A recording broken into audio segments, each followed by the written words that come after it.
ছোট্ট একটি গ্রামে এক নির্জন এলাকায় বিপিন বাবু নামের এক বৃদ্ধ ভদ্রলোক বসবাস করতেন। তার বাড়িটি ছিল একটি পুরনো কাঠের বাড়ি, যার চারপাশে বড় বড় গাছ আর দূরে এক সরু খাল। গাছের পাতাগুলি সন্ধ্যার হাওয়ায় দুলছিল, যেন রাতের গল্প বলার জন্য তারা প্রস্তুত। বিপিন বাবু ছিলেন খুবই সরল মানুষ। তিনি সারা দিন বই পড়তেন, পাখিদের খাবার দিতেন, আর গ্রামের বাচ্চাদের মজার গল্প শোনাতেন।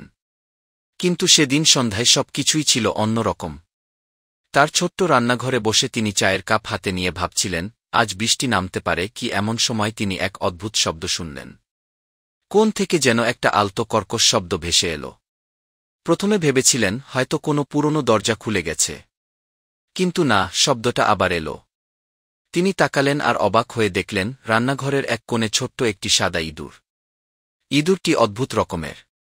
তার সাদা রং এতই উজ্জ্বল যে মনে হচ্ছিল যেন সে কোনো জাদুর রাজ্য থেকে এসেছে। তার ছোট্ট চোখ দুটিতে একটি নিরীহ অনুরোধের আভাস। বিপিন বাবু একটু হাসলেন আর বললেন, তুমি নিশ্চয়ই খাবার খুঁজতে এসেছ, কিন্তু আমার পনির খুবই কম আছে গি।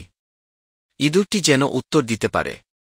সে ছোট্ট স্বরে বলল, দয়া করে আমাকে কিছু পনির দিন, আমি খুব ক্ষুধার্ত। বিপিন বাবুয়ের চমক আরও বেড়ে গেল। তিনি ভ্রুকুচকে বললেন, তুমি কথা বলতে পারো?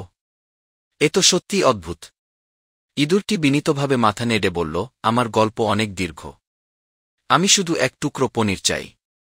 আপনি অনেক ভালো মানুষ, আমি জানি গি। বিপিন বাবু কিছুক্ষণ চিন্তা করলেন। যদি এই ছোট্ট প্রাণী সত্যি এত ক্ষুধার্ত হয়, তবে এক টুকরো পনির দেওয়ায় ক্ষতি কি? বিপিন বাবু তার টেবিলের পাশে দাঁড়িয়ে একটি ছোট টুকরো পনির কেটে দিলেন। সাদা ছোট্ট ইঁদুরটি আনন্দে নাচতে নাচতে পনিরটি মুখে তুলে নিল।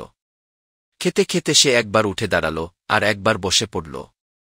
তার চোখে তখন গভীর সন্তুষ্টির ছাপ।